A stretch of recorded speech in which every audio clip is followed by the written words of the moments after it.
అటల్ మోదీ సుపరిపాలన యాత్రలో భాగంగా ఈ నెల 21వ తేదీన ఆదివారం ఉదయం కాకినాడ వాటర్ వర్క్స్ లో నూతనంగా ఏర్పాటు చేసిన అటల్ బిహారీ వాజ్పేయి విగ్రహావిష్కరణ కార్యక్రమం నిర్వహిస్తున్నట్లు బీజేపీ జిల్లా అధ్యక్షులు బిక్కిన విశ్వేశ్వరరావు తెలిపారు.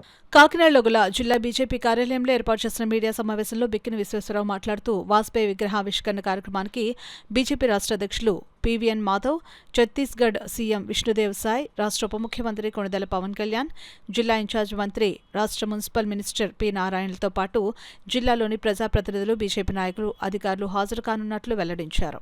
పొలిటికల్ పార్టీస్, పొలిటికల్ ఆస్పెక్ట్స్ కి దూరంగా అందరితోని కూడా చాలా సౌమ్యంగా ఉంటూ అందరి వాడు అనేటువంటి అనిపించుకున్నటువంటి ఏకైక వ్యక్తి ఎవరైనా ఉన్నారంటే భారతదేశంలో శ్రీ అటల్ బిహారీ వాజ్పేయి గారికి ఆ ఘనత దక్కుతుంది. వారు ఒక అద్భుతమైన పార్లమెంటేరియనే కాకుండా అద్భుతమైన కవి. వారు భారతదేశాన్ని డెవలప్ చేసిన విధం మనం అందరం కూడా డైరెక్ట్గా చూస్తున్నాం.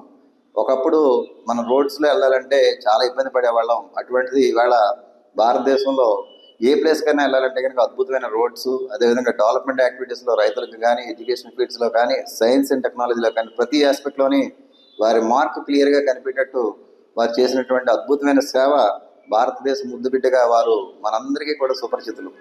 అటువంటి స్టాచ్యూని కాకినాడలో మనం కూడా నెలకొల్పుకోవడం ఎంతో అదృష్టంగా భావిస్తున్నాం. ఎందుకంటే వారిని రోజు చూస్తూ వారు చేసినటువంటి సేవలను మనం రెగ్యులర్గా గుర్తు చేసుకోవడానికి కాకినాడ నగరంలో ఒక అద్భుతమైనటువంటి ప్రదేశం మనకి జిల్లా అధికారులు మనకి కేటాయించారు. 3 లైన్ జంక్షన్ దగ్గర వెళ్ళినటువంటి విక్టోరియా వాటర్ వర్క్స్ జంక్షన్లో మనం వాజ్పేయి గారి యొక్క స్టాచ్యూ నిలుపుకుంటాం.